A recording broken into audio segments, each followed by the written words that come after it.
আচ্ছা ঠিক আছে, আমরা এখন এই যে 7 নম্বর অঙ্কটা করব। হ্যাঁ, দেখো, মুসান্না বইয়ের দোকান থেকে একটি বাংলা রচনা বই 84 টাকায় ক্রয় করলো, কিন্তু বইটির কভার মূল্য ছিল কত? 120 টাকা, মানে বইয়ে লেখা ছিল 120 টাকা। সে শতকরা কত টাকা কমিশন পেল? তাহলে আমরা কমিশন কত পেয়েছি সেটা আগে বার করে নিই। হ্যাঁ, কত টাকা কম নিল দেখি।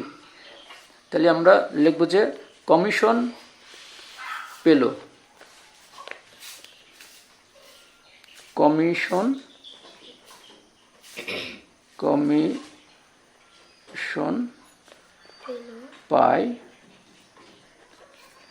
পায় কত টাকা? আমাদের কাবারের মূল্য লেখা ছিল কত? কাবারের মূল্য ছিল 120 টাকা। হ্যাঁ, আর নিয়েছিল এত টাকা। তাহলে 120 টাকা থেকে এটা বাদ দিলেই কত টাকা কম নিল বুঝতে পারবো। তাহলে 120 বিয়োগ 84, এটা হচ্ছে যে টাকা। তাহলে কত টাকা থাকে দেখো দিন ভাইয়া। 10 থেকে 4 বাদ দিলে এখানে থাকছে 6, হাতে 1 আসছে, 1 সেটা এখানে লেগে গেছে 9। তাহলে এখন 12 ধরো, একে পুরোটা ধরে নাও। 12 থেকে 9 বাদ দিলে কত থাকে? 3। হ্যাঁ, তাহলে 36 টাকা সে কমিশন পেয়েছে, কম পাইছে। হ্যাঁ, তাহলে কমিশন পেয়েছে কত? 36 টাকা। তাহলে কত টাকার মধ্যে পেলো কম?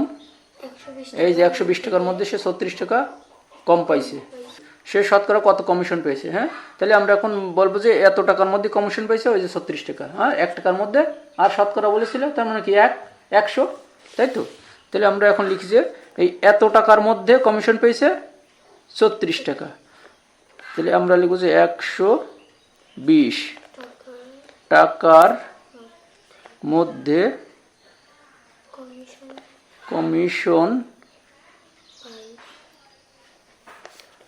কমিশন পায় কত টাকা ভাইয়া? 36 টাকা। এই যে 36 টাকা। ঠিক আছে, এবার 1 টাকার হিসাব করব আমরা। অতএব 1 টাকার মধ্যে কমিশন পায়, 1 টাকার মধ্যে কম পাবে। হ্যাঁ ভাইয়া, তাহলে 36 আর হচ্ছে যে 120 টাকা। এখন আমরা 100 টাকায় বলেছে, শতকরা বলেছিলাম ভাইয়া। দেখো দিনে এখানে বলেছে, দেখো এই দেখো শতকরা কত টাকা কমিশন পেয়েছে। তাহলে এই যে শতকরা বাড়ি করবো এখন। শতকরা মানে কি 100। হ্যাঁ ভাইয়া, তাহলে আমরা এখন লিখবো যে শতকরা। এই যে শতকরা মানে 100 টাকার মধ্যে কমিশন পায়। 100 টাকার মধ্যে কমিশন পায় কত?